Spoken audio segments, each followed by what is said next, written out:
طيب السلام عليكم ورحمة الله وبركاته. Bismillah, alhamdulillah. Amma ba'd. We left off speaking on how he grew up, how Ibn Abdul Barr grew up, and how that benefits us. How that benefits us as students of knowledge, and the importance of having a good start. طيب.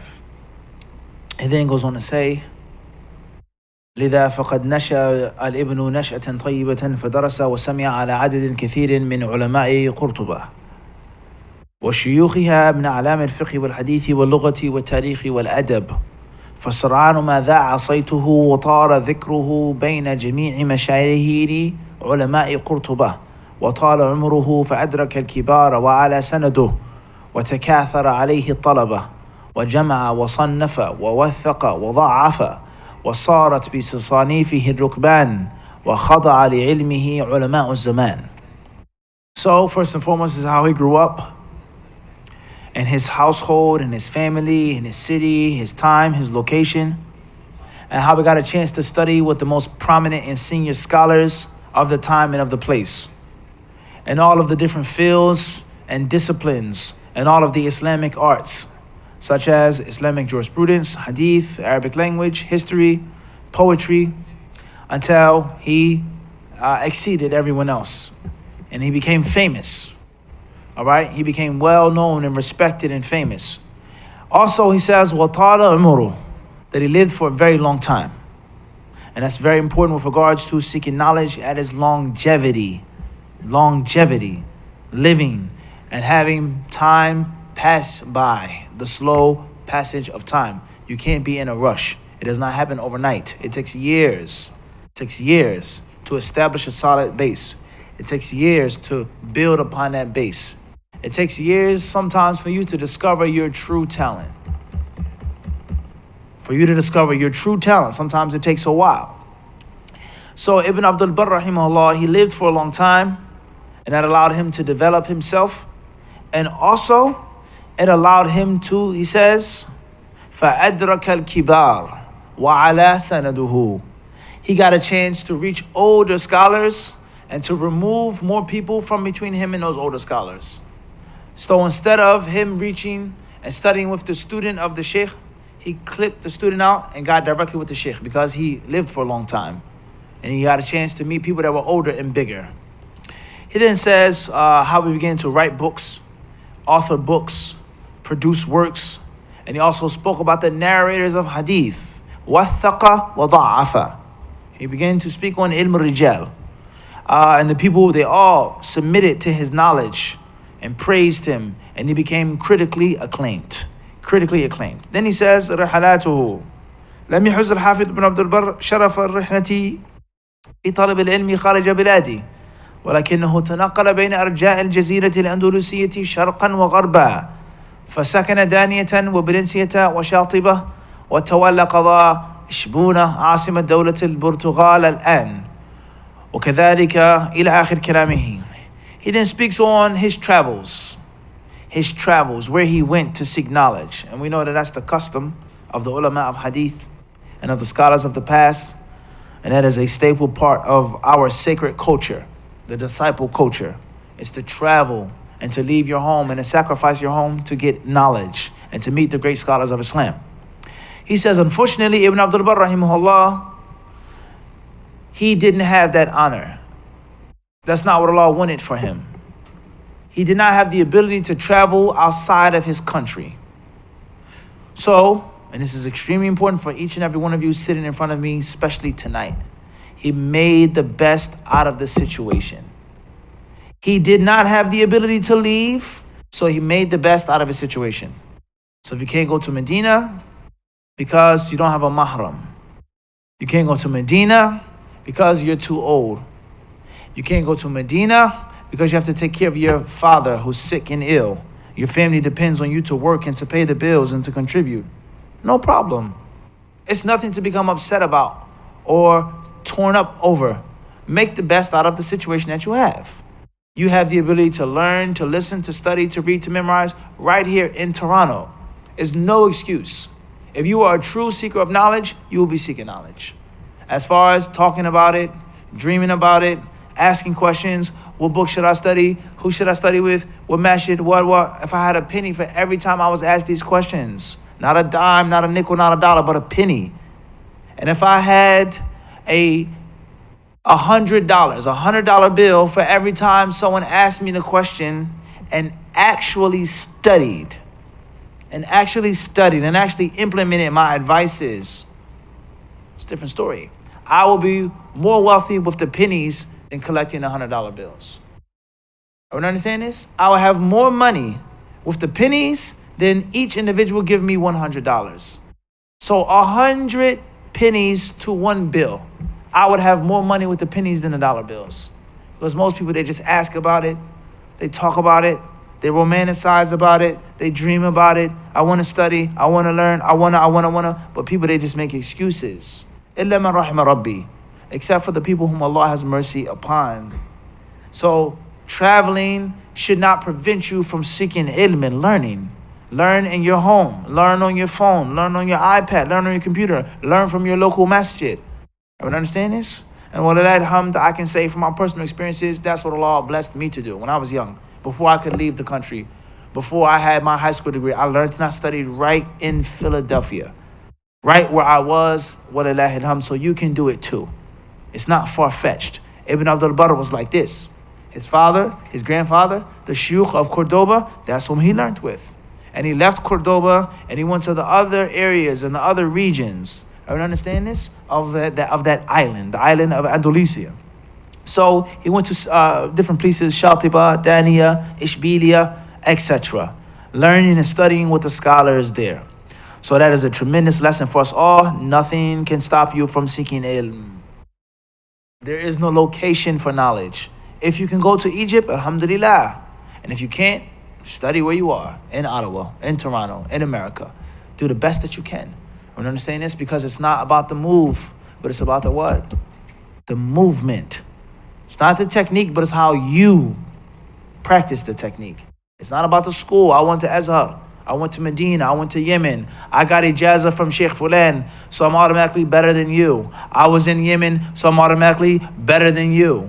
This person graduated from Azhar al-Sharif, so he's automatically better than this one. He went to Medina, so he's automatically a better suited speaker imam. Nah, Fadlihi. That's all nonsense. You can go somewhere, a place that may not be that famous, may not be that well known, and study hard, and be intelligent, and be talented, and have a strong work ethic, and you can come out better than someone from a prestigious school. And for sure, we know many people, unfortunately, that have tarnished the name of many of these great universities and centers and camps. They've tarnished those names. He said, how did Fulan graduate from Kulliyat al-Hadith?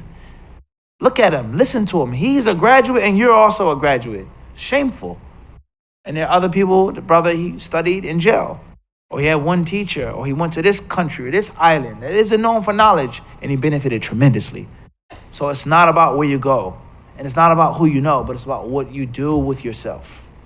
Then he says, Shuyukh ibn Abdul Barr.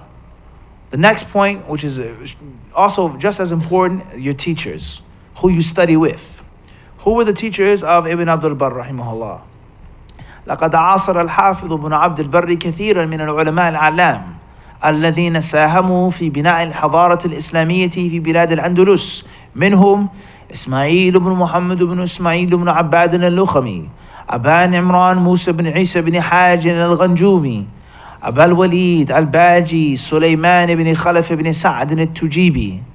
He says 3 teachers from among his teachers whom Ibn Abdul Barr met and studied with and learned from and was taught and he received their instruction. First is Ismail ibn Muhammad ibn Ismail ibn Abad al-Lakhmi or al-Lukhami, different ways of pronouncing it. Also Abu Imran Musa ibn Isa ibn Hajj al-Ghanjumi. Number 3 is Abu al-Walid al-Baji, the famous Maliki, Abu al-Walid al-Baji, al-Tujibi.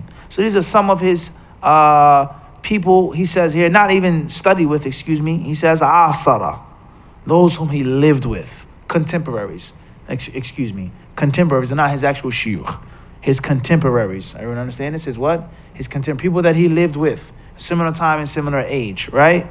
Those aren't necessarily his shuyukh. His shuyukh will come later on. Everyone got the correction? طيب. He says, أما شيوخه وقد تلقى الحافظ ابن عبد البر على يدي أكثر من 100 نفس من أساطين العلم والمعرفة. He had over 100 teachers. Over 100 teachers whom he met and studied with. Obviously, the word teacher doesn't mean someone that he studied with for 20 years. He may meet someone one day, and it's called a teacher. You may hear one hadith from some person, and he's your sheikh. You may get one book, one ijazah. You may sit in one majlis, and that person is called your teacher, according to the scholars of hadith. Now, someone that you meet for a day or a year is not like, not even a year, because a year is a long period of time, if you're serious. But a day or 2 days or one lecture, or you go over a sheikh's house, that's not like someone whom you study with for years, and you've read books to, and he's read to you, and he's evaluated you, and you've debated with him. That's a different story. Everyone understand? And so it's a yes and a no answer. So people, they say, Sheikh Al-Albani, rahimahullah, he doesn't have any students. Anyone who says he's a student of Sheikh Al-Albani is lying. That's not true, and that's not accurate. That is erroneous, rather. That's Fadlihi, kalam Fadlihi. That's wrong. Sheikh Al-Albani, rahimahullah, towards the end of his life in Jordan is well known. There were many people who visited him on a daily basis and sat with him and studied with him and read books to him and argued with him and debated with him. And the recordings, خير شاهد على ما نقوله. Silsilat al-Huda wa Nur alone proves how erroneous that statement is. Let alone the people who studied with him in Mecca and Medina and studied with him in other countries before he even migrated to Jordan towards the end of his life. Everyone understand this? Also, those who say, I'm a student of Sheikh Al-Albani, and he only went to Sheikh Al-Albani's house once, or he would sit on the sofa and just listen when everyone else talked and debated. He's technically a student, but he's not what? A student, someone that was actually with the Sheikh being taught by him. So there's a yes and a no. Everyone understand this? If you meet someone, he's your Sheikh. You sat in someone's class, he's your Sheikh. But it's not the same as you being under his tutelage, under his wing, in which he instructed you and taught you. It's a huge difference between the two. So from these people, over 100, he says, ومن أكابر هؤلاء الشيوخ الذين لازمهم الحافظ بن عبد البر ملازمة كانت لها آثارها في شخصيته. From the people whom he stayed with for a very long period of time, and most importantly, it says كانت لها آثارها على شخصيته, who had an impact on his personality. This teacher in Medina taught me how to think like this. This teacher in the Islamic University of Medina taught me how to research in this book. This teacher in Medina exposed me to the real way of studying hadith, as we call it. Everyone understand this? And I had 50 teachers or 60 teachers or more than that. But the few that had an impact on you, they left a burnt, a brand in your skin. In which this teacher, I was affected by him. And it wasn't just he just came in the classroom and left the classroom. Or I went over his house and I sat in the haram. La. But he had athar. Everyone understand this? A permanent scar on you. That's very important. So you have to look at yourself and ask yourself, what teacher do you have and how close are you with that teacher? How long have you been studying with that teacher, and what effect is the teacher going to leave upon you? And the negative light as well. Those who say, and there are different levels of people in this fitna, and alhamdulillah, from those who are on a higher level, or those who acknowledge that there's too much fitna. And this is not right. The sunnah is not supposed to be like this. The da'wah to the sunnah is not supposed to be, the way of the salaf as-salih is not supposed to be how it is now. And it's too crazy. This masjid, this website, this brother, this one, he refutes him. That's wild. They'll accept that. But they still don't have the true concept down packed. And they'll blame it on the students. They'll blame it on the du'at in the West. These du'ats are fitna makers. They make fitna. The sheikh didn't say that. The sheikh didn't tell you to do that. That sheikh didn't instruct you to do that. Why are you making fitna between the people and the scholars? Why are you making fitna between Sheikh Fulan and the people in Canada? And that's partially true. But their behavior, year after year, over and over again, has to prove what? Is that they have been impacted from that who? That scholar. No question. If someone is studying with someone and they're attached to someone and they attribute themselves to someone and they keep doing the same thing over and over again, it has to prove what? Khalid, that they're what? The athar of that sheikh or those shuyukh are what? Upon their shakhsiyat. one isolated situation? No, it's the student's fault, no doubt. Even if the sheikh is at fault, we're going to blame it on the what? On the da'iyah. He's the scapegoat. The sheikh can do no harm. This is the culture. And that's rightfully so, making an excuse for an alim, of course. Happens a second time in another masjid, maybe he's a fitna monger as well. But we're talking about 5, 10, 15, 20 years of the same behavior, the same fitna, the same ghiba, the same disrespect, the same immaturity. Those du'at, those poor students cannot just keep getting blamed. Everyone understand this? And through those 20 or 25 years, they're connected to this sheikh or these sheikh like what? Like this. We're from him, he's from us. We represent him in the West. We go visit him. He gave us tazkiyah. He speaks at our functions and our events. They can't be blamed anymore. But at fault is who? It has to be. So the athar of the sheikh is going to be present on the shakhsiyah, the personality of the what? Of the student. If it's good and if it's what? Bad. Everyone understand this? So from those people whom Ibn Abdul Barr benefited from and stayed with for a very long time, and they had a strong impact on his personality. Number one, Khalaf ibn al-Qasim, ibn Sahl ibn al-Dabbagh. Khalaf ibn al-Qasim, for short, 393 he died. Abdul Warith ibn Sufyan, doesn't mention his date of death. Abdullah ibn Muhammad ibn Abdul Mu'min, Kabir al-Muhaddithin. And he mentions many, many more from his teachers whom he studied with. So we have about, he says 5 of them. And he mentions 3 more, completing 8. طيب, in summarized version, وأما تلاميذه فهم من الكثرة بمكان وأشهر من روى عنه, as far as his students, and that's the opposite side of the isnad, the opposite side of the legacy. All right, who you study with has to mean something. Who you produce and whom study with you, the people that rush to you and run to you and benefit from you, also has to what? Prove something. Your legacy. These are my teachers. This is my bloodline. And this is the baton that I've passed on to the next generation. Everyone understand this? His students, and the students have to be what? Strong and not weak students. Not weak students. He says there are many of those students. From them, or from the most famous of them, Abu Ali al-Ghassani, Hussein ibn Muhammad ibn Ahmad al-Jayani, and he's famous in the hadith culture as well. Abdul Rahman ibn Muhammad ibn Attab ibn Muhsin al-Qurtubi, Abu al-Hasan Tahir ibn Mufawwiz ibn Ahmad al-Ma'afiri, al-Shatibi, al-Hafidh al-Mujawwid, and there are many others whom he mentions. He then says, مكانته العلمية وثناء العلماء عليه. What status did he have, and what did the people say about him? لقد نال الحافظ بن عبد البر رحمه الله الثناء من أقرانه ومن فحول العلماء ممن عاصره أو أتى بعده لمكانته السامية في الفهم والحفظ والإتقان بما خلفه من أثر كبير في مؤلفاته. فهذا الحميدي في جذوة المقتبس يقول أبو عمر فقيه حافظ مكثر عالم بالقراءات وبالخلاف وبعلوم الحديث والرجال قديم السماع يميل في الفقه إلى أقوال الشافعي كما قلنا ولم يخرج من الأندلس. الله أكبر. شفت الشاهد؟ ولم يرحل، هو كذا ولم إيش؟ لم يخرج من بلده.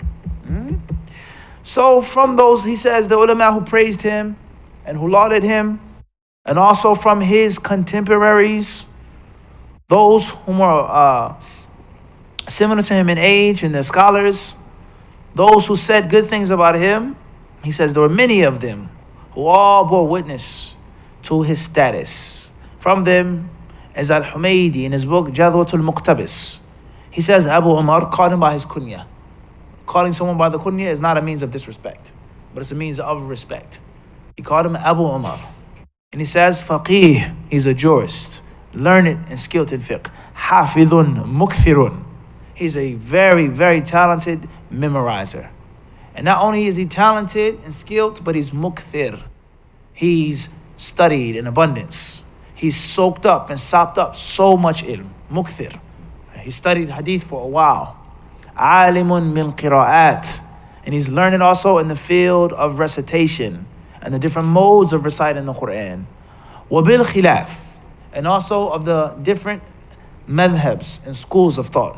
He didn't remain in one school, but he was learning of all of the different schools, the different fiqh rulings.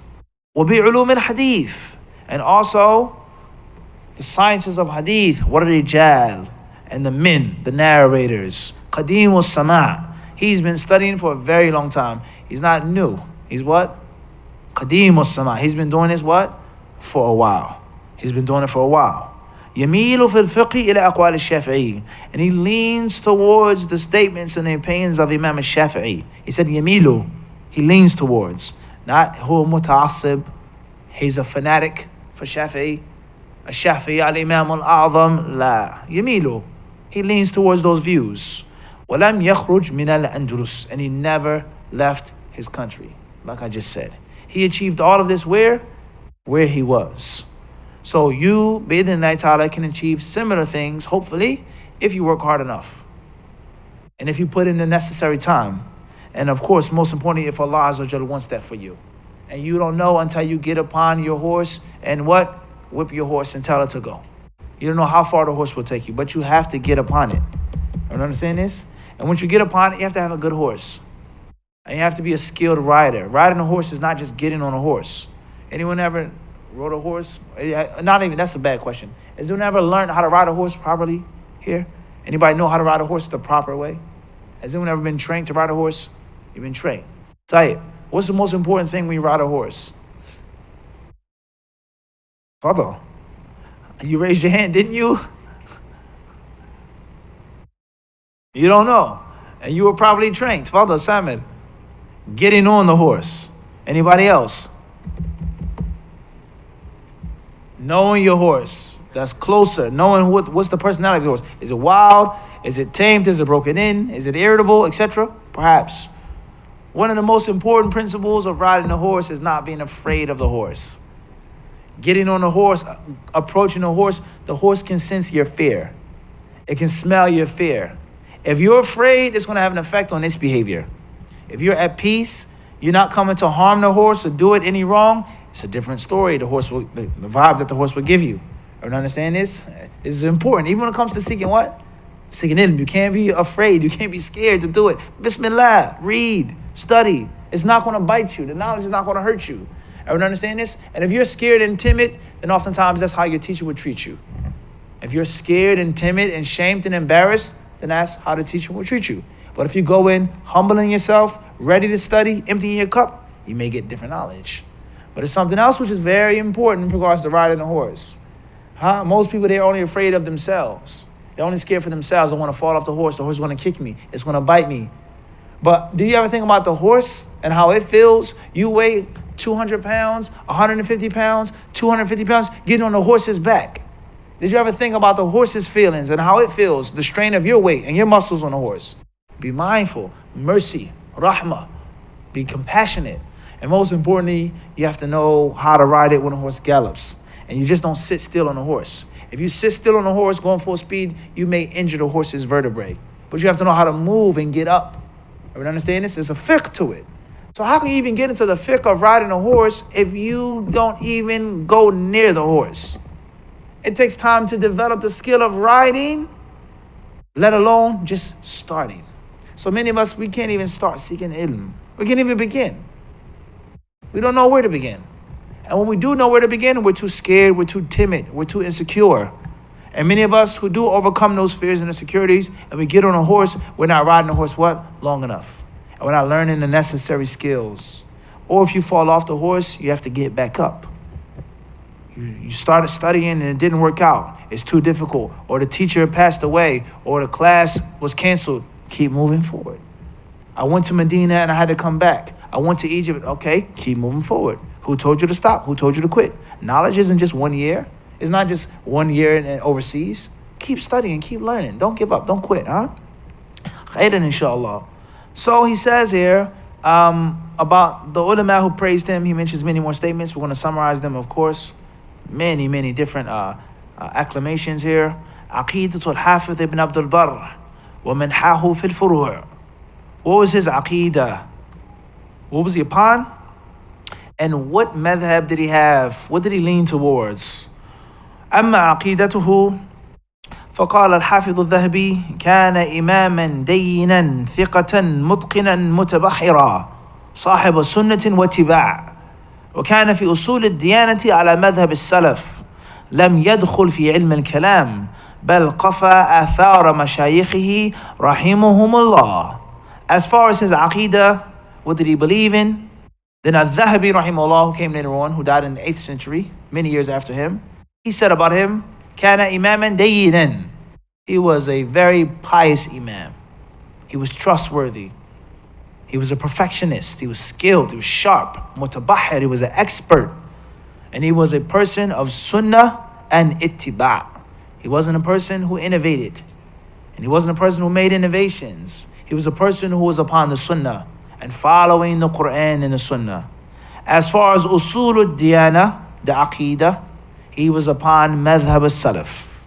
And he never ever involved himself with ilm al-kalam, with philosophical debate about theology. He never debated in theology. He never spoke on ilm al-kalam and falsafa and all those other things. He was upon the way of athar, with regards to Allah's names and attributes, etc. Everyone understand this? This is very important here. And this refutes many people who say that the concept of as-salaf or madhhab as-salaf is a new thing. It's a new thing. Al-Dhahabi died in the 8th century, and he says the word madhhab as-salaf. So it can't be but so new. And he's talking about Ibn Abdul Barr, who died in the 5th century, so it can't be but what? So new. He's talking about over 1,000 years ago almost, the 5th century, and he uses the word, he uses the term. Everyone understand this? So following the Salaf as-Salih is never a new thing. It's not a novelty. Certain groups, certain people, certain this and that, it's a different story. But madhhab as-Salaf is qadeem. Everyone understand this? And there's a huge difference between the two. There's a difference between following the Salaf as-Salih and calling yourself and saying, I'm Salafi. It's two different things. A person may say, I'm Salafi, inshallah, and they're actually following the way. Alhamdulillah. A person can say, I'm Salafi, or I'm following a Salafiyya or Salafiyya or Dawat Salafiyya, and he could be following Mallahu bihi alim. He could be upon something only Allah knows what it actually is. Or, at best, it could be a cocktail of things. It's a little bit of Salaf, the way of the Salaf. It's a little bit of this political issue and political stance. It's a little bit of this specific scholar, his ijtihadat and his ara al-fiqhiyya. It's a mixture of this and it's a mixture of that, and it says Salafiyya. Just because that's the name and the title does not mean that that's the actual contents and ingredients. Everyone understand this? Listen carefully. The name and the title doesn't change anything from the content, what's inside. Madhhab as-Salaf is crystal clear. Wadih kashams. Rabi'at an-nahar. When there's no clouds outside, it's a sunny day. Or like tonight, full moon. We call it the wolf moon, right? Last night, what was it called? Red wolf moon, extremely bright. A super moon, mega moon, super bright, pristinely clear. There's no this view and that view. And the ulama of Islam for 1,000 years, all of them held this view. And in the current era, someone says, no, that's not true. It's a different category, and it's a different qasam, wa yanqasim, and it's yakhtalif. For 1,000 years, none of the ulama ever said that, never did that, never mentioned that. So the madhhab as-Salaf is a thing, following someone, whoever that person is. We're not talking about no specific person or group, whoever they are, in which they come with the different ijtihadat and ara and views and opinions that were unknown to the ulama of the past. For years, that's not madhhab as-Salaf. Even if they say Salafiyya. Everyone understand this? So it's very important. Secondly is, the people who say, well, if you follow the Salaf, why not just call yourself Salafi? Isn't it easier, simple? I'm upon the Quran, the Sunnah, and follow the Salaf. So just say Salafi, bikhtisar. لا عيب على من انتسب أو من انتمى إلى مذهب السلف. Shaykh Islam ibn Taymiyyah is باتفاقهم. طيب, is that the only way of attributing yourself to the Salaf as-Salih, by saying Salafi? There are other ways, and from that is what we just saw. Kana ala madhhab as-Salaf. And he didn't say kana Salafiyan. Everyone understand this? So the point is, we're not here to discuss is it permissible or not. We're not saying that. We're trying to make a point. Is that the most important thing is what's in your cup and not what's on the wrapper or the label of your cup. Everyone understand this? It could say Tim Hortons, but inside could be water. Or the coffee could be watered down. You can have coffee with salt in it instead of sugar. Doesn't mean that it's sweet just because it has the label of Tim Hortons. What's important is the actual content of the cup. If it's pure and pristine, alhamdulillah, it's Tim Hortons. And if it's mixed or cut up or diluted, let alone totally void, then we say it's not Tim Hortons. That's the only thing that we're trying to say right now. واضح إخواني? And this is هذا في غاية الأهمية. It's extremely important for the students of knowledge in today's troubled times, in which there's so much confusion regarding these issues. Moving forward, وأما مذهبه الفقهي فقال الحميدي يميل في الفقه إلى أقوال الشافعي، وقال الذهبي وكان أولا أثريا ظاهريا فيما قيل. خليك معي إدريس سامر ها.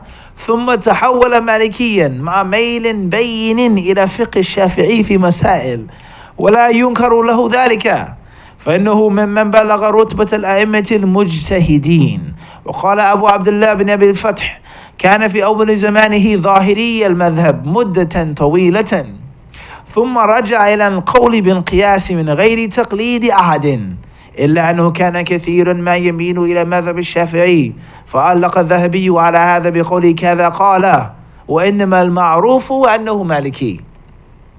الذهبي, it says here, moving forward, his madhab, some said that he leaned towards Shafi'i's views. Al-Dhahabi said he was initially a Zahiri. Allahu Akbar. He was initially a what? A Zahiri. فَوَيْلٌ لِلَّذِينَ Al-Ayat. Woe to those who say Zahiri is bad, you can't be Zahiri. If you don't have a madhab, you're automatically a Zahiri. He was Zahiri initially. And the second quote says, Muddatan Tawilatan. For a very long period of time, he was what? Zahiri. That's a long discussion on what is or what isn't a Zahiri. Al-Muhim. Those who understand what I'm saying, understand what I'm saying. He says, then he became Maliki, even though he still was fond of many views of Shafi'i. And that's no problem. He isn't blamed for that. And that's because he himself reached the level of ijtihad. He was an independent scholar. وهذا الكلام طبعا فيه ما فيه من إشكال ولا ينكر له ذلك. إيش الإنكار أصلا؟ لو تحول، لو ترك هذا المذهب، يعني هل ارتد عن الدين؟ كأنه يعني شوف انظروا. قال ثم تحول مالكيا مع ميل بين، يعني لا يجوز له أن ينتسب إلى هذا المذهب وفيه ما فيه من إيش؟ الميل. ثم يقول ولا ينكر له ذلك. هذا لا يحتاج إليه أصلا. حتى لو أنه انتسب إلى مذهب وأخذ بآراء خارج المذهب، إيش المشكلة؟ كأن الانتساب إلى هذه المذاهب شيء مقدس. إذا قلت أنت مالكي أو أنا مالكي خلاص، ليس لك أن تتهول وليس لك أن تختار وليس لك أن تجتهد، أنت داخل الدائرة أو المربع. فهمتم كلامي؟ هذا كلام مشكل، هذا كلام مشكل. طيب يعني طبعا عصر الذهبي رحمه الله عصره كان فيه ما فيه. And don't ever underestimate يعني the power of those madhabs and their political influence and connections that they had. You understand this? I'm speaking to a few select people. طيب, moving forward. So he was basically Shafi'i initially, and then he became Maliki, etc. That's not the topic of our discussion in detail right now. Musannafatuhu wa atharuhu. What are the things that he wrote and left behind? That's another part of the legacy which we leave behind of actual works. قال أبو القاسم ابن بشكوال في الصلة كان موفقا في التأليف معانا عليه ونفع الله بتواليفه. They said that he was blessed. He was a blessed writer. And he was devoted to writing books. So then he talks about the different sections and categories of his books. أولا مصنفاته في القراءات. What books he wrote regarding the modes of recitation. He was a scholar in several fields and disciplines, as we said. Then he says, ثانيا مصنفاته في الحديث. His authored works regarding hadith. And we know there is only one book which is more than enough to prove the level of the scholar that he was, and that's what? التمهيد لما فيه من أحسنت واختصاره فيش مختصره الاستذكار في ذكر مذاهب علماء الأمصار.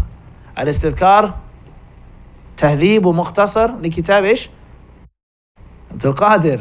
أنت التمهيد، خذ الفائدة. الاستذكار مختصر تمهيد مع حذف الأسانيد وحذف الكلام المطول. فهمت هذا؟ هو أي نعم. طيب, moving forward, he talks about التمهيد الاستذكار في شرح مذاهب علماء الأمصار مما رسمه مالك في موطئه من الرأي والآثار. شفت البلاغة؟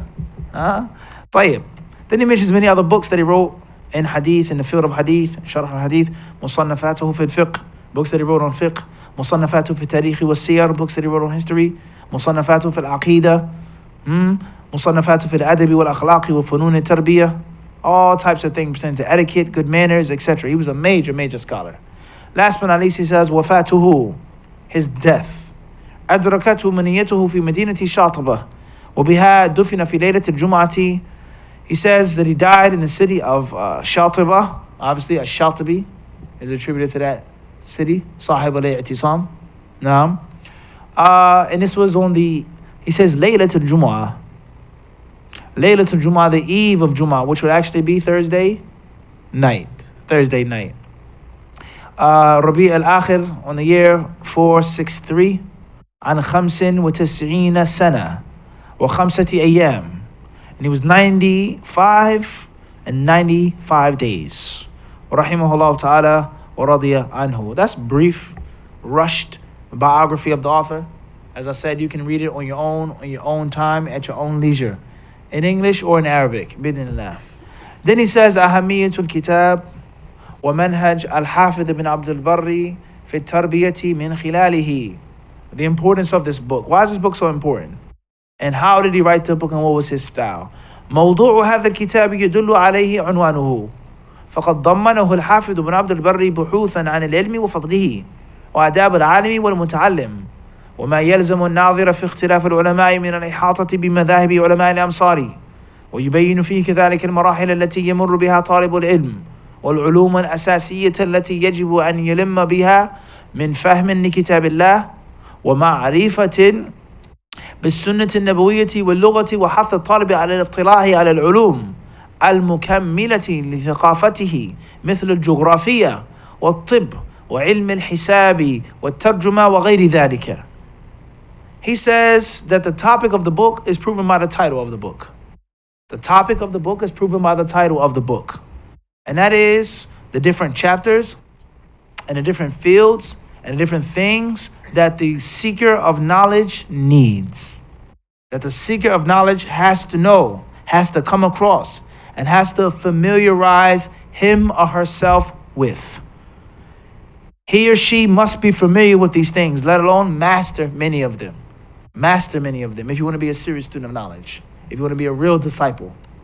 He says, first and foremost is the etiquette of the learner, the virtue of seeking knowledge, the virtue of learning, the excellence of staying busy with ilm.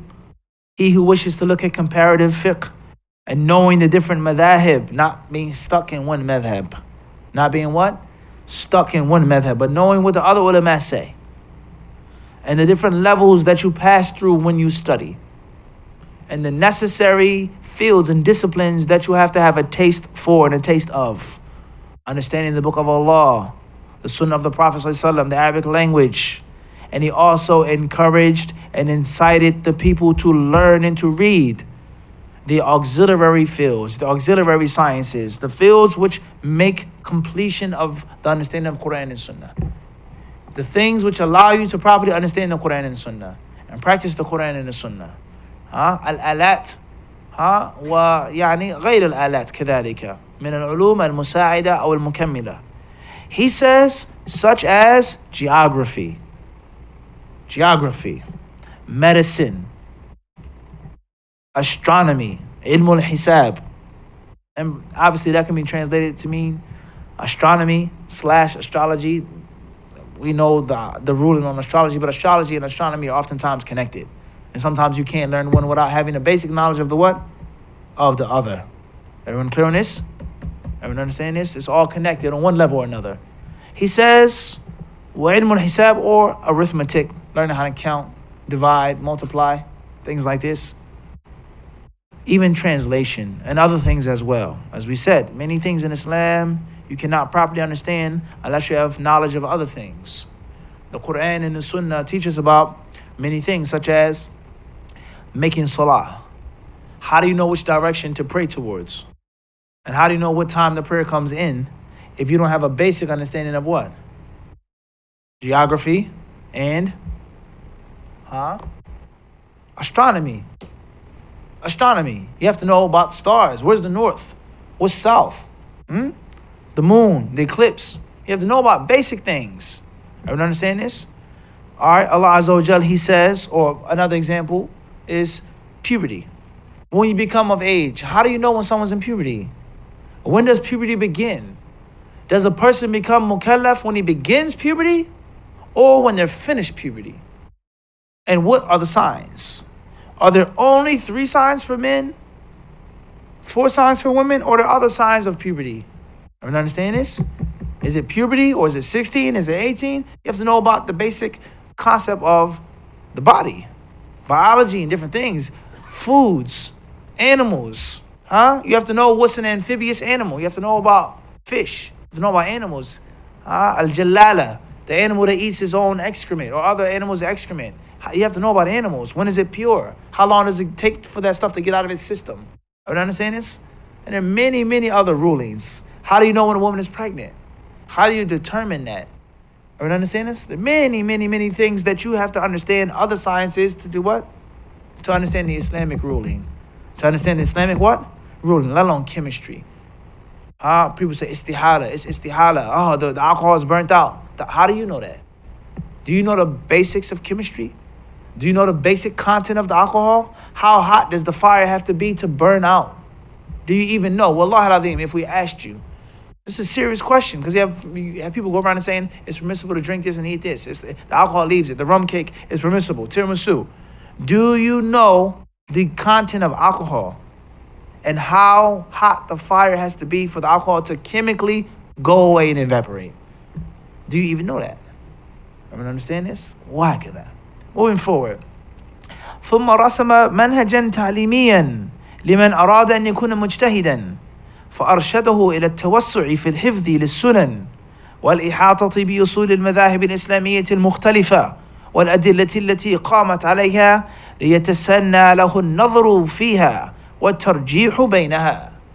And he also laid down the platform, the practical platform for someone to become a mujtahid. For someone to become a mujtahid. And he says, first and foremost, listen to this. The first thing he mentions is a tawassu' fil hifdi lis-sunan. Is to memorize more hadiths. Is to learn more hadiths. Is to know more hadiths. And we live in a time in which the people say, what? We need fiqh and not what? Hadith. Do your masters in fiqh and don't do it in hadith. There's no point in studying a hadith in the West.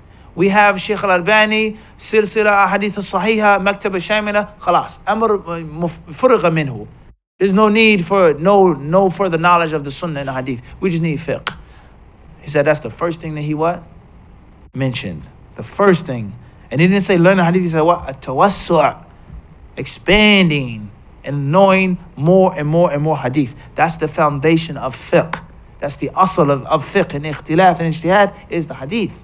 And I would humbly say, and Allah knows best, 70% of fiqh issues, and Allah knows best, let's say 65 to 70% is based off of a hadith which is weak or authentic. 70% fiqh issues. The Jumhur and the Hanafiya.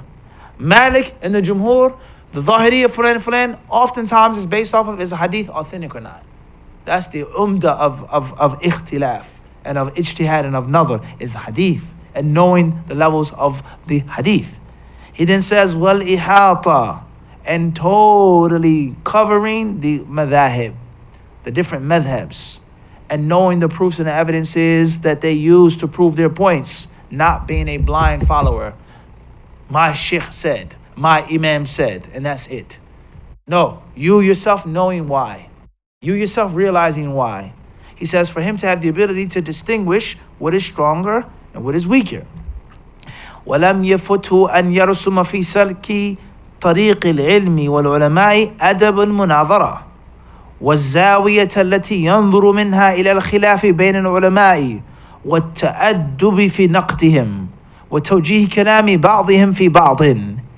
Just like the author did not forget and he did not lose or slip, he didn't make a mistake, he mentioned also the etiquette of debate and how to have a munadhara, a scientific argument, to have a debate. Many people today, they may dislike debating. They may say, I don't like debating. I don't want to debate. If you knew what you learned from a debate and the knowledge that you get out of debating and the skill set that you pick up from what? Debating, you would never leave it off. You would always want it. Obviously, we're talking about an Islamic debate with etiquette, knowing at each other's throats, no one disrespecting another person, but me and you sitting down and what? Natanakash. I learn from you, you learn from me. I learn things, we learn from each other and we grow. Debating makes you strong. And that's why he mentioned it in his book. But there is an etiquette of doing it. And how to look at the ulama when they differ and having the respect when criticizing them. What did he say, Idris? He said the only thing that he said was the truth, let alone it being a means of disrespect. But he said what? He said the reality. What's the problem with what he said? You understand this? Let alone if someone did criticize an alim, if he did it in a proper way, what's the problem with it? If it's done in a what? A proper way. We live in a time in which that can't even be mentioned. Haram, a'udhu billah, astaghfirullah. You're disrespecting the scholars. This is the culture in which we live in. Everyone understand this? But Sheikh Fulan that you just refuted and called an innovator and said he's Allahu Alam, what you called him, is he not a scholar?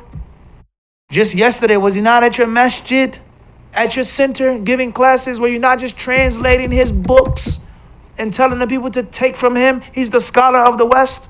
And any difference of opinion that you have, go back to Sheikh Fulan. And now you've refuted him, and then you talk about people, don't defend him, don't defend Sheikh Fulan. This is a hypocrisy that you're upon. You're a hypocrite. You say that the scholars, their blood is so sacred, their honor is so sacred, and you yourself have refuted 20 scholars. Every scholar that visited your country and your masjid has been refuted and is not a mubtadi'. And you have the audacity and the hypocrisy to say, respect the scholars. You gotta be kidding me. Who is stupid enough to fall for this hypocrisy? Honestly. This person is a scholar that you're talking about. Innovator or not, but he's still a what? He's still an alim. So someone says something, do this, don't focus on this, and the first thing they say, he's disrespecting the scholars. They're liars and they're hypocrites. And the truth is to be said. And I don't think that it's from wisdom and that you tasamah ma ha'ula.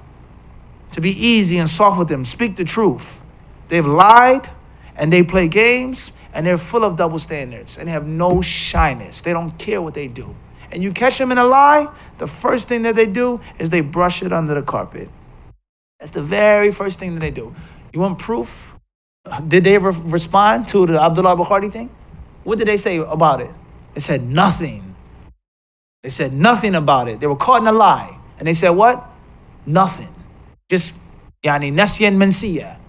Forgotten. Just leave it alone. They're liars. Let alone hypocrites. And the scholars that they disrespect and talk about on a daily basis. From being al-allama, al-imam, al-mujahid, al-muhaqqiq. And then tomorrow you say he's a kelb. He's a ikhwani. Muhtariq. He's ila al-jahim. So you have to ask yourself the question, until when are you going to be fooled by these people? They've shown you their signs. They've revealed their fangs many years ago. If you choose to be blind, then obviously that's your problem. So this is from the etiquette of seeking knowledge, is to debate and to look and to study and also to criticize. To do what? To criticize with the proper way. And anyone who says other than that, we see who's really following the ulama of the past and who's just singing and making lip service. Shatan ma bayn al-amrayn. It's a world of difference between the two. The muhaqqiq, he then says, وَهُوَ بِذَلِكَ. We're not done yet. With the deviant kalam, Samir. We're not done yet.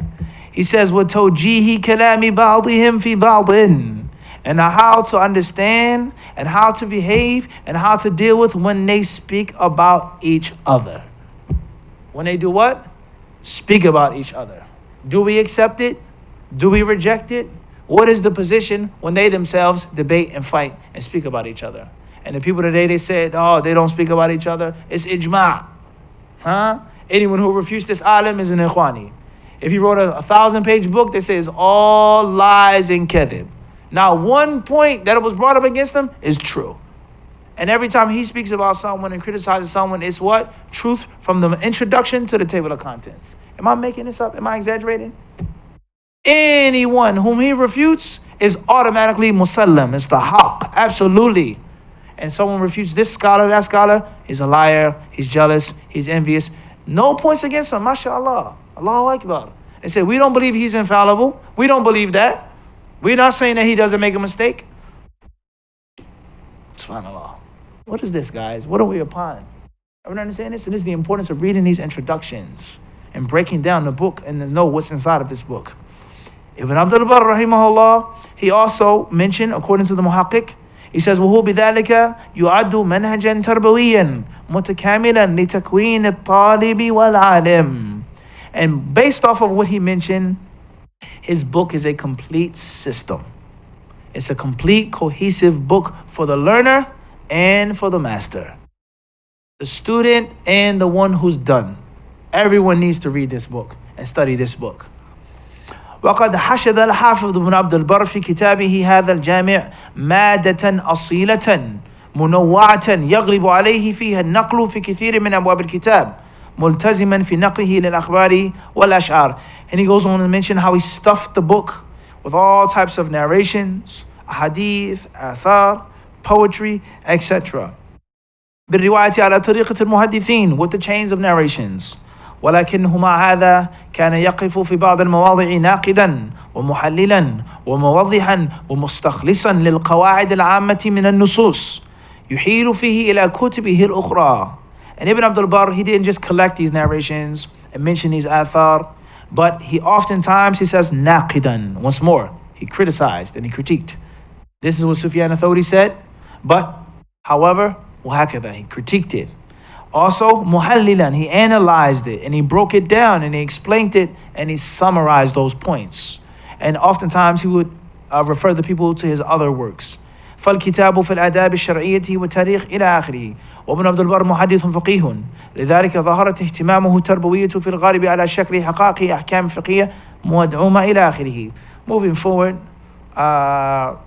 he talks about tarbiyah and things like this and discuss some certain chapters. We'll summarize some of that for now. Sincerity, and that's very important. Tarbiyah, for the student of knowledge. Teaching for free. Sincerity. Acting upon your knowledge. Why it's obligatory to seek ilm. Why it's obligatory to teach, and it's haram to conceal knowledge. Haram, unlawful, impermissible to hold knowledge and be stingy with your knowledge. These are things that the learner needs, and also the scholar. Tarbiyah, the soul, spirituality, along with technicality. The two principles. Technical issues, along with the what? Spiritual issues. And the technical things that we learn are never void of the spiritual aspect. This is seeking ilm to save our souls. We seek ilm to better our souls, to better ourselves, and not just to gain knowledge and information and to go overseas and to teach a class. Extremely important. Tayyib, moving forward, spreading ilm, being trustworthy when you say something, when you quote something, fixing a mistake, etc. Then he talks about the etiquette of the student of knowledge, humility, and we're going to get into that bidnai ta'ala when we explain, when we read from the table of contents, inshallah ta'ala. Then he goes on to say, wasf al-nuskhat al-makhtuta, the manuscript that was used, as I explained to you previously. He's describing the nusakh, shuf, he's describing him. This library, بخط جيد واضح وهو مختلفة عن سابقتها. From كيف? Tumana, the manuscripts and where they come from, what libraries he got them from, Damascus, etc. Who wrote the manuscript? When was the manuscript written? What ijaza is upon the manuscript? The technical issues now of the tahqiq, right? Then he talks about the narrators of the book. Who got this book from Ibn Abdul Barr? Where did the book come from? He died all those years ago. Who's between us and them? Until we reach the library. Because someone could make something up. And that's why the scholars differ on certain books. Did Imam Ahmed write this book, refuting the Jahmiyyah? Or did someone else write it and they attribute it to Imam Ahmed by accident? It has to be yuwathaq. It has to be proven. This is the sanad. This is the ijaza. This is the sama'. These people were there. It's not just something, anyone can just write a book and attribute it to a scholar. Everyone understand this? And that happens all of the time. It happens all of the time. Tayyib. He mentions who they are, who the narrators are, their names, their status. Amali fi tahqiq al-kitab. What did I do in this book? What is my work in the service to the book? He mentions everything that he did. The manuscripts, the ta'liq, the takhrij, etc. And this was written, you see, by Abu al-Ashbal in 1993. 1993, Tayyib. Then he gives you copies of the manuscript. Who can read it? Who wants to read it? Bismillah. بسم الله الرحمن الرحيم ربي يسر يا كريم بك نستعين قال أبو عمر يوسف بن عبد الله بن محمد بن عبد البر النمري الحمد لله المبتدي بالنعم بارئ النسم منشر الرمم رازق الأمم الذي علمنا ما لم نكن نعلم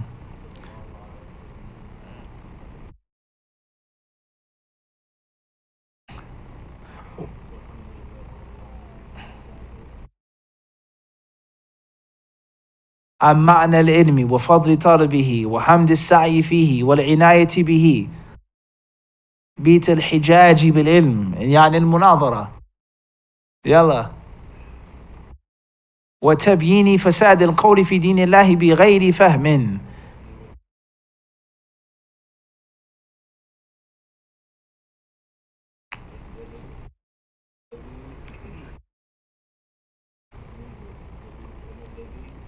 ثم من الرأي. We need you faster, Yahi. It's too slow. The speed limit is not.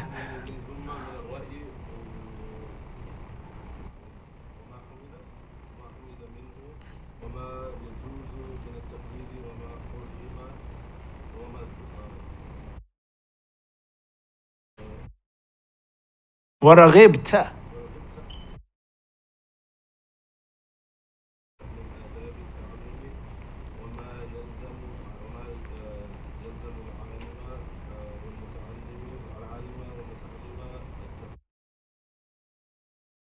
التخلق به.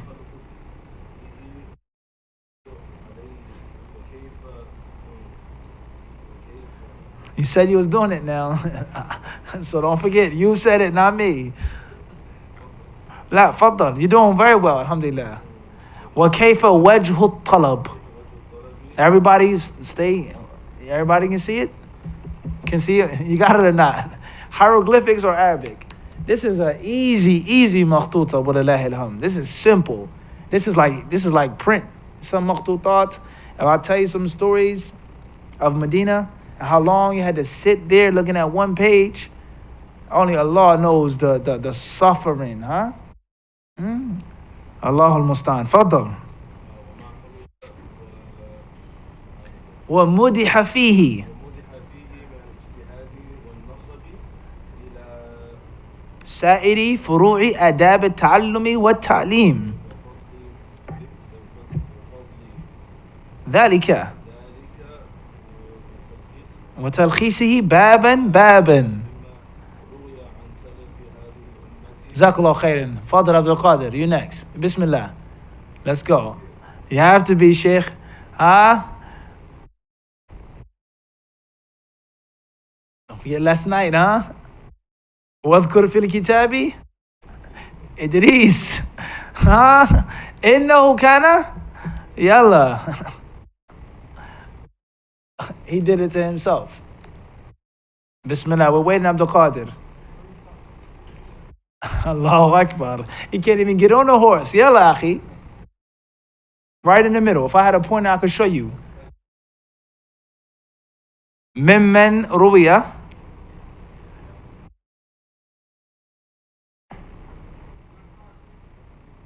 لتتبع هديهم. No, he's reading. Yeah, it's simple, Akhi. Take a deep breath. You got to look at it like it's easy. Bismillah. وَتَسْلُكَ. Who's giving him clues? Subhanallah. سبيلهم. وتعرف ما اعتمدوا.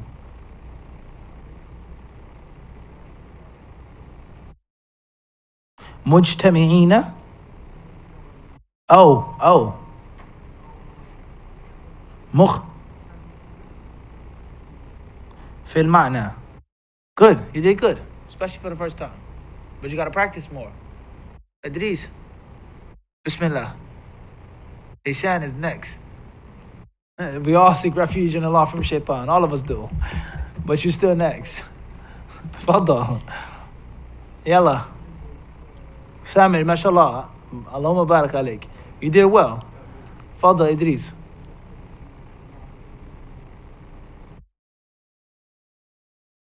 فأجبتك.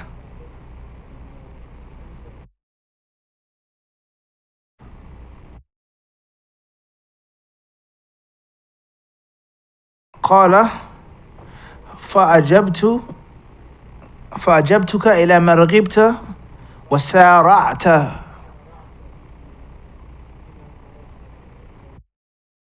رجاء وطمعا في الزلفى. The Quran has to come in now. وحسنى, you got to use it. ولما أخذه الله عز وجل.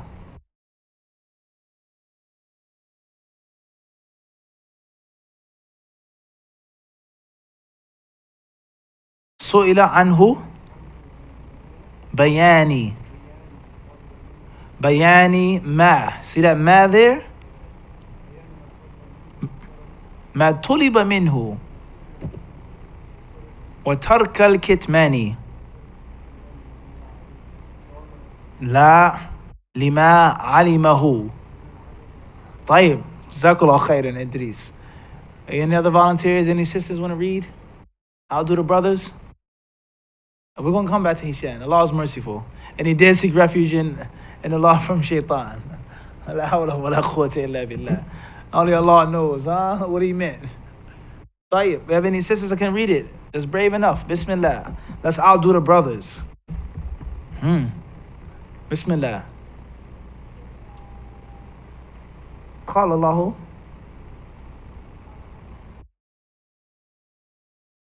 وإذ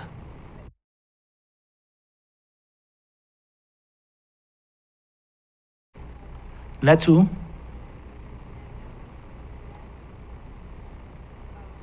ولا تكتمونه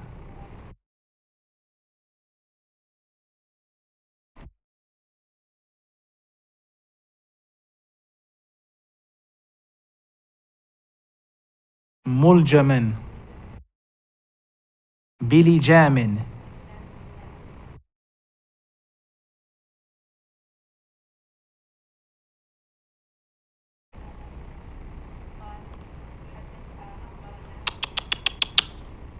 قال حدثنا. Nah, clear as day.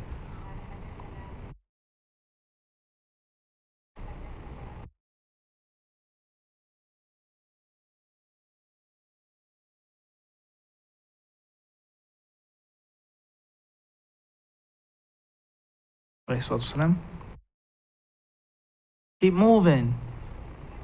You know what it is already. من سئل, just like before. من سئل عن علم فكتمه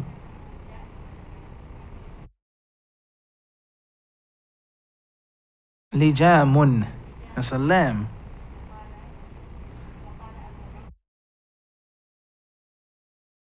يروي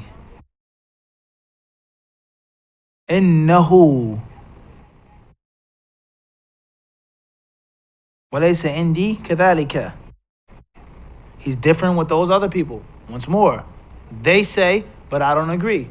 Not like the culture today that if the people say it, you automatically have to agree with it. Huh?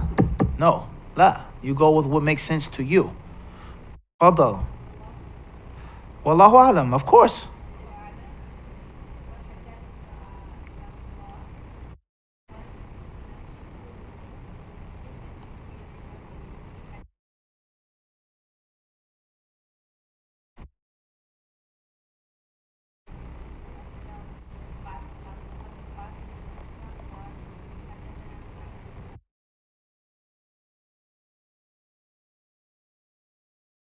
Very good. To notice the na there. Sneaky, hidden, but it's there. حدثنا يزيد بن هارون.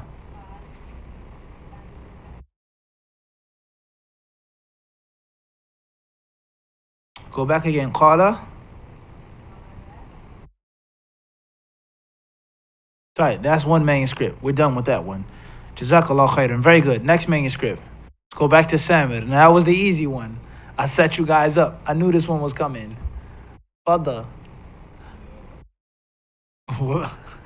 Because you got it already, right? Bismillah.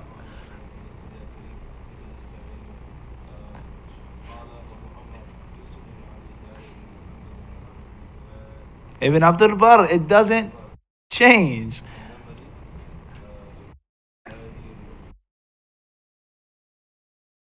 الحمد لله المبتدئ أو المبتدي. إيش إعرابه؟ الحمد لله المبتدئ. هذا إيش؟ not يتبع.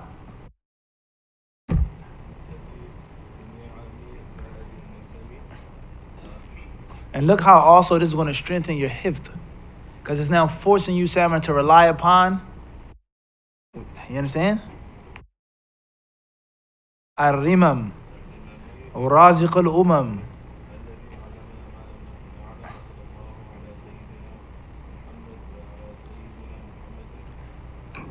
خاتم النبيين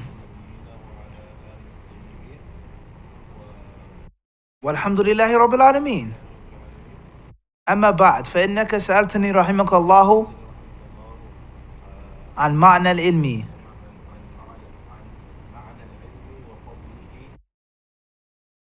وحمد لا ليس هكذا. عن معنى العلم وفضل طلبه.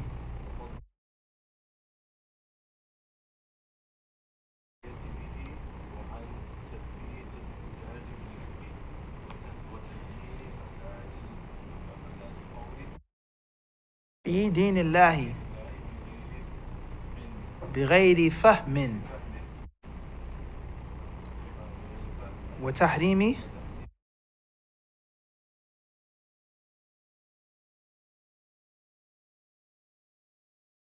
والجدل.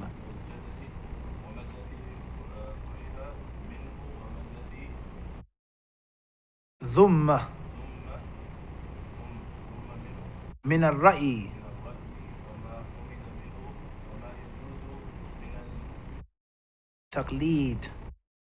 تقليد حرم منه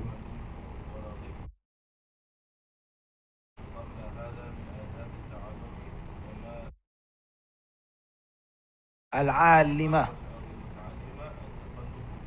وهكذا. سهل. So if you put time in, you see, it's not that difficult, huh, Mahdi? It's not what? It's not difficult. And the most important thing about the horse, like I said, is that you cannot approach the horse being what? Scared. It's words. Words ain't going to hurt you, huh? Everyone did good, alhamdulillah. Jazakumullah khairan. You all did very good. The last one, I don't know about this one. This may be haram to force you guys to read. This last one. Faddal. I like the yeah, keep moving. Go. Yeah. Yeah, from the beginning. Aywa. Then it's sucked, something that's missing. You as the muhakkik, you're going to put that in a footnote.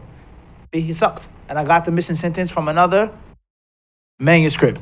Or if it's a hadith and it's a sentence written in hadith, I got it from Bukhari or from Musnad. Science of tahqiq is a fen, it's a discipline. You understand this? Yalla. Yeah, Ibn, come on, you can get on a horse. Bismillah, the horse ain't gonna do that to you. Maslama. An Ali ibn. An Ali ibn. Bukair. قال دا أيوة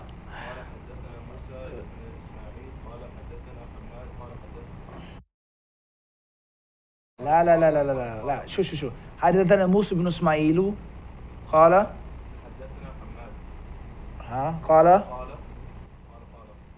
إلى آخره. سهل طيب جزاك الله خيرا. Last one.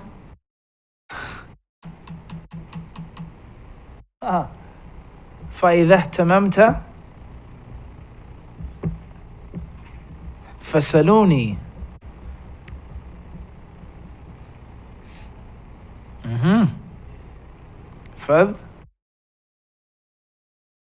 فاذكرني أو فاذكروني.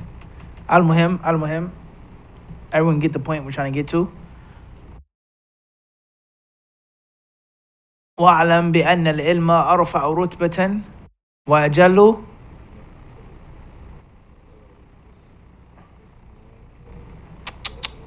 خلاص. You guys were brave long enough. Alhamdulillah. جزاكم الله خيرا. قال قرأ الشيخ الإمام الحافظ علم الدين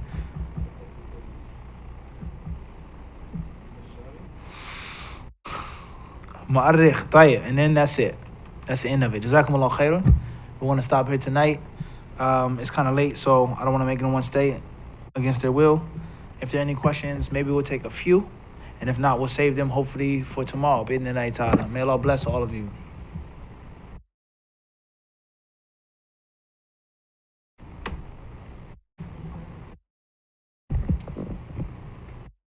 Alas.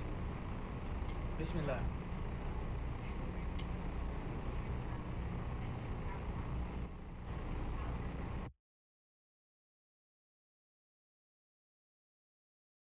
Question says, you mentioned that teachers have an impact on students. How does a student thank or repay their teacher having an impact on them? What's the answer? Salmon has the answer. The fact that comes from one of the sisters though, alhamdulillah. Yalla, faddal. By no longer being a what? A student. Is that correct? That's the fact or not? هذا هو. The student honors the teacher by no longer being a student. That's the way you pay off the debt, by not needing me no more. In which you graduate, you have your students, you have your class. Jazakallah khairan, Sheikh. That means my teachings didn't go to waste. Then of course there are other things as well, such as respecting your teacher, honoring your teacher's wish. You understand this? Having good thoughts of your teacher. Why could that? But that's already known. But the ultimate repaying is to do what? Is a day when Salmon refutes me. It's the haqq. It says, Sheikh Mufti, may Allah bless you, but أخطأت في كذا ووهمت في كذا وزل لسانك في كذا وقرأت في كذا وجزاك الله خيرا. Then you drop the PDF. هذا هو. That proves in which you did what? You did what? You learned well. So that's the ultimate way of repaying it. And Allah knows best. Jazakallah khairan. Next question.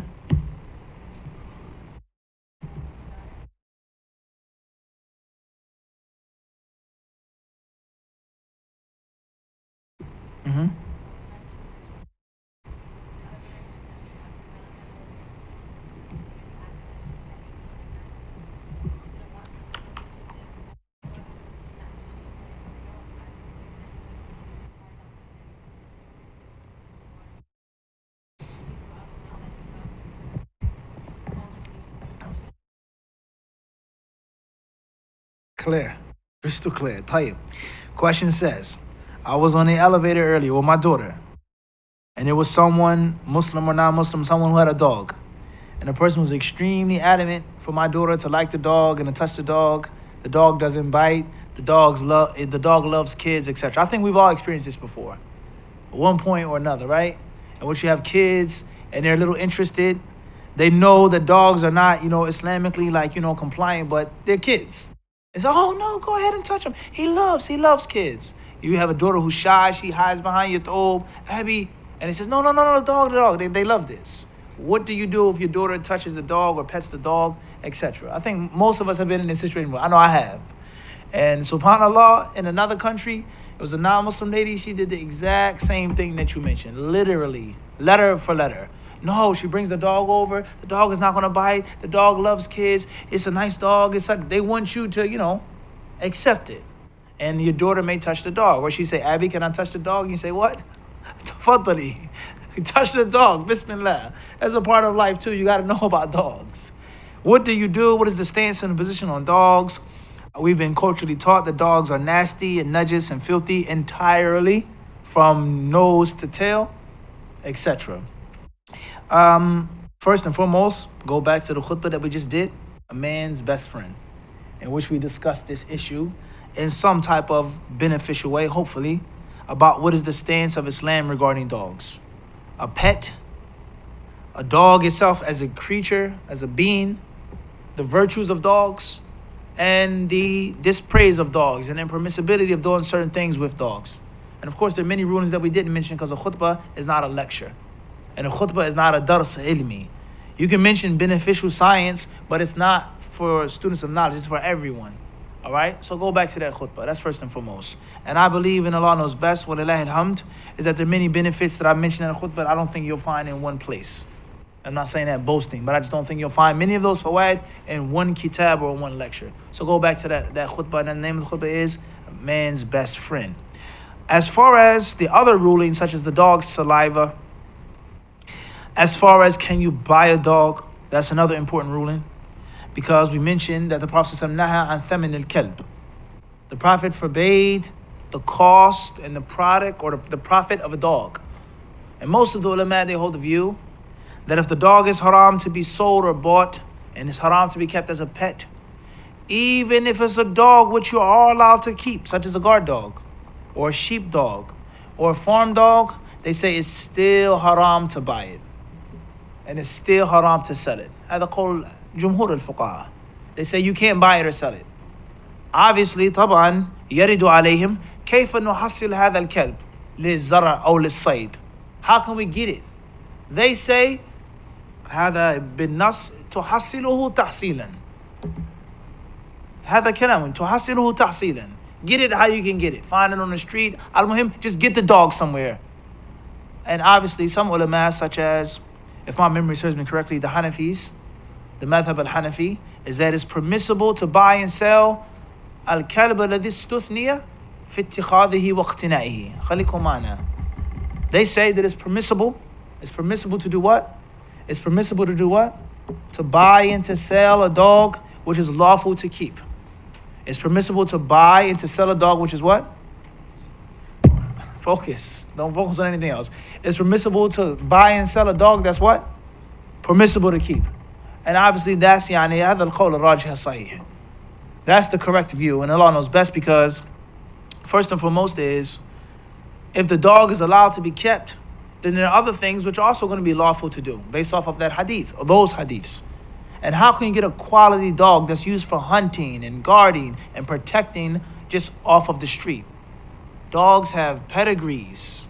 No doubt there's bloodline for a dog. A dog is a mutt, the dog is a purebred, and there are different types of dogs for purposes. You wouldn't use a poodle as a sheepdog. You wouldn't use a sheepdog for a guard dog or a police dog. You would use a German Shepherd. You would use this type of dog. You use an Aikido or Aikido, Aikido, what they call it. Not Aikido, huh? You ever understand this? Different types of Japanese dogs and things like this. A Husky. You're not going to use a Doberman Pinscher as a sled dog. And you live in a place in which you have to use those dogs to get around. And those dogs, we all know, they cost a great deal of what? Great deal of wealth. And you can't get a quality, healthy dog just on the street licking the dirt. It doesn't work like that. That's unrealistic. That's unrealistic. You get a low-quality dog, and burglars easily break into your property. You have to get a strong dog that's healthy. Everyone understand this? So therefore, the correct view is that it's permissible to buy and to sell a dog that is lawful to have Islamically. As far as a pet, then of course you can't buy it and you can't sell it. Based off of the hadith, naha an thamin al-kalb. All right? Wallahu ta'ala is ikhtilaf of the fuqaha regarding that issue. That's another example of rulings of the dog. Also, the dog's body. Is the dog najis, or is it just his riq, his saliva, his spit, the dog's tongue, the dog's mouth, the nose of the dog, which is oftentimes wet and moist? That's another very important issue. Is the dog's nose najis? Everyone understand this? And subhanAllah, it's very interesting. Today, it was me and one of my students in the United States. We were having this debate on WhatsApp and research that he did regarding the Maliki view and what the Maliki ulama say about the dog, even its saliva. Most of the fuqaha say that the dog is najis, either its mouth for sure or its entire body. وَدَلِيلُهُمْ فِي ذَلِكَ أَنَّ الْفَمَ أَشْرَفُ مَا فِيهِ. هكذا يقولون. They say that the dog's mouth is the noblest part of the dog. And if his mouth is najis, then obviously, min bab awla, is the rest of his body. Another ulama, they may say, no, the only thing which is najis is the saliva. And the third view, the Maliki view, the view which is narrated from Malik and his disciples, is that the dog is tahir. رِيقُهُ وَجِسْمُهُ إِلَى آخِرِهِ. And they say that hadith, فَغْسِلُوهُ, wash out the vessel, فَلْيُرِقْهُ, dump out the vessel. They say, الْأَمْرُ تَعَبُّدِيٌّ لِمَعْنًا لَا نَعْقِلُهُ نَحْنُ لَيْسَ لِنَجَاسَةٍ مَادِيَّةٍ. They say that pouring out the vessel and cleaning out the vessel is something which is purely spiritual. Purely spiritual. Like making tayammum. Putting dirt on your face and your hands. There's no clean, tangible purification that we know of. The wudu is different. The water, etc. And even that is ta'abudi. That's ta'abudi. Everyone understand this? So the Malikis, they say that the dog's saliva is pure. It's not najis. Pouring out the vessel is ta'abud. It's a spiritual practice. Allahu alam, we're not here to get into the details of that. Al-Muhim is that these are some of the rulings of the dog. What's important is, I would say, and Allahu alam, is that the mouth of the dog is najis, for sure. And Allah knows best. But that's a debate, is it or not? But let's say in the middle, it's najis, based off of the text. As far as the body, then of course you're going to need a proof for that. And a qiyas, in this point, and Allah knows best, I don't think is that strong of a proof. Because something which is wet and moist and fresh is not like that which is dry. The ulama and the fuqaha, they clearly explain the difference between an-najasatul ratba wa an-najasatul yabisa. Wet impurities versus dry impurities. So something that can be dry and crusty and dusty, you just brush it off. That's not the same as actual urine or menstrual blood or excrement, akramakumullah, which is wet and sticky, and which you have to wash it and scrape it off and dig it from the soles of your boots. It's a huge difference between the two. So let's say, for argument's sake, if the dog is najis, you touch the back of the dog. There's no hair, there's no residue, there's no film on your hands. So it's difficult to say that the whole dog's body is najis. Wallahu alam. Sab. It's difficult to say that. So therefore, if your daughter touched the dog, khalas. There's no najasa upon her hands. As far as her touching herself or putting her hands in her mouth or her face, then obviously you should wash your hands, of course, for germs and things like this. As far as najasa of the deen, if the dog touches you, you don't necessarily have to wash your hands. Another very important point that many people make a mistake on is when a dog licks you, or a dog licks your clothes or your feet or your boots or your sneakers. Some people feel that you have to wash it 7 times and put dirt on your hands and dirt on your feet. All right, or dirt on your clothes. That's wrong as well. And there's a famous popular hadith that's mentioned in many books, in many Hanbali books. Umirna bi ghasl al-anjasi sab'an. We've been commanded to wipe off impure things or clean them 7 times. Hadith la asla lah. Hadith has no basis, no isnad wala shay. It's something which has been passed down from book to book to book. There's no chain of narration for that hadith. That's far than weak. So if the dog touches your clothes with its saliva, you just wash it the normal way, any other type of najasa. As far as the vessel, the cup, the bowl, then that is the thing that you dump out, and that's the thing that you wash several times. Whether it's 3 times, whether it's 5 times, whether it's 7 times, or whether it's 8 times. and one of those washings being with dirt. One of those washings being with dirt, preferably, in Allahu Alam, the first washing, and not the last washing. That's a long issue on that hadith. وَعَفِّرُهُ الثَّامِنَةَ التُّرَابِ هذا فيه كلام طويل. والحديث وارد في الكتاب الذي لا يخفى عليك. Al-Muhim is that the correct view in Allahu Alam is that the dirt should be put in the vessel in the first washing. Put the dirt in the mud, rinse it around, dump it out, then you wash it 6 more times or 7 more times. And not at the last time, because you'll need another washing. Everyone understand this? And that's also from the things which supports the Maliki view. It's one of the reasons why they say that it's not najis, because it's a certain number and dirt. And that's ta'abbud. They say that's spiritual. Al-Muhim, if the dog licks your daughter's hand or touch your daughter's hand, just wash her hand. Khalas. It doesn't have to be 3 times or 5 times or 8 times. As far as the culture of the dog and getting your daughter to touch the dog and to play with the dog, then of course you should avoid it. Because your daughter may fall in love with the dog. And your daughter may say, oh, that's cute. Mommy, Abby, Umi, Abu, can we get a pet? Can we have a dog? The dog is nice. And there may be a fitna for you later on. There may be a fitna. But the sheer concept of your child to know that this is a creature, a creation of Allah, and also to find beauty in it. The Quran and the Sunnah, it doesn't teach us that all dogs are ugly. It doesn't say that. It doesn't teach us that. And there lies no doubt. The dog culture is a long, rich culture. Very long, rich history of the dog. And there are different types of breeds and colors and shapes and sizes of dogs. And many of them, without a doubt, you admire the creation of Allah. SubhanAllah. Look how Allah made that dog. Look at the color of it. Look at the height of it. Look at the speed of it. Look at the strength of it. Look at the intelligence of the dog. And most importantly, look at the loyalty of the dog.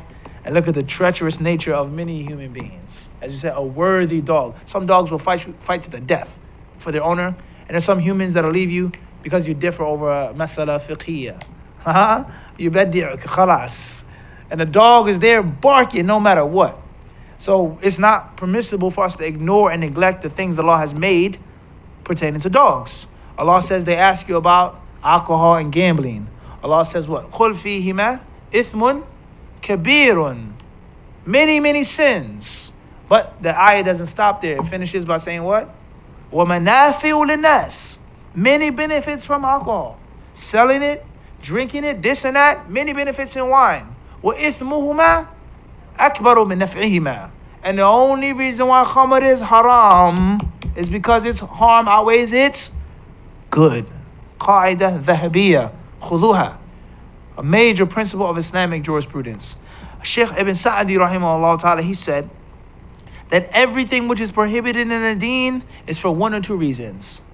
1 or 2 reasons. Number 1 is that thing and the mafsadatuhu is mafsada mutlaqa. It's a pure harm. It's no good in it. Or it's mafsadatuhu arjahu min maslahatihi. Its harm is more than its benefit. And the proof of that is that there's khamr in paradise. If it was absolutely najis and absolutely filthy, there wouldn't be it in paradise. But it's drunkenness, it's intoxication, people getting raped, people getting abused, people getting ran over and hit by cars, it outweighs its maslahah. And it's a tremendous principle for us to understand that the Sharia is not just dogmatic. It's based off of wisdom. Inna rabbaka, your Lord is what? Allah says what? Alimun Hakim. He's learned. He's subhanahu wa ta'ala, he knows everything, not learned. Allah is most knowledgeable of everything. Allah knows everything. Hakimun, and he's ever wise, subhanahu wa ta'ala. So the Sharia is based off of wisdom. And it's not just a joke or a game. It's haram just because. No, it's a reason why. So therefore, your daughter admiring the dog, but you teach your daughter, we don't have dogs, we don't have them as pets. If one day you own a farm, alhamdulillah, you get a dog.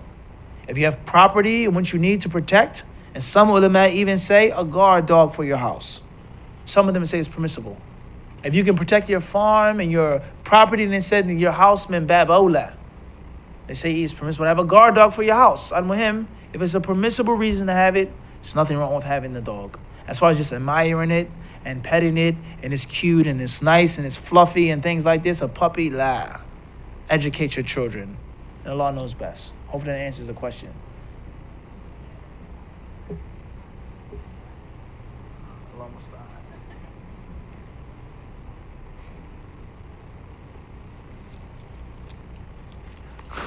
Ibn Abdul Barr, huh? What was all that for, Sheikh? Ibn Abdul Barr, huh? Allahul Musta'an. Tayyib, what tips can you give when you feel your ibadah is robotic and you don't feel the sweetness of ibadah like you usually do? This feeling comes now and then, and at times can get over faster, and other times takes me longer. Mix up your ibadah. Diversify your ibadah. Shaykh Ibn Uthaymeen, rahimahullah ta'ala, he mentioned in Sharh Mumti' that there's benefit, or the benefits behind fi'lul ibadah ala jami' al-wujuh al-warida, doing the act of worship in all of the ways and styles that it has been mentioned. There then is mentioned in one hadith like this, and another hadith to say that, and a third hadith to say that. Or salah, the sunnah of dhuhr, 2, 4, etc. Fasting, etc. He says from the benefits of doing this, first and foremost is implementing the sunnah. And secondly is a person does not become exhausted and robotic, in which I just keep doing the same thing over and over again in the same way. And there lies no doubt, people, they lose focus when the khutbah is done the same way every single time. And the same thing is said every single time.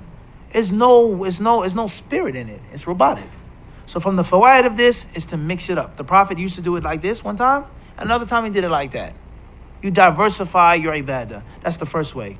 Secondly, is to constantly refresh yourself of why you're making the ibadah. And that comes from seeking knowledge and reading the books of hadith, reading the Riyadh al-Salihin over and over again. Thirdly, is you may have to change the location where you do the ibadah. Change the location where you do the ibadah, right? And there are many wisdoms in praying in different locations and praying at different times. These are some of the ways in which you can overcome this. And of course is you seeking Allah's help, seeking Allah's refuge, and seeking Allah subhanahu wa ta'ala's guidance. And Allah subhanahu wa ta'ala knows best. Khairan, inshallah. I believe that's everything. Fadal.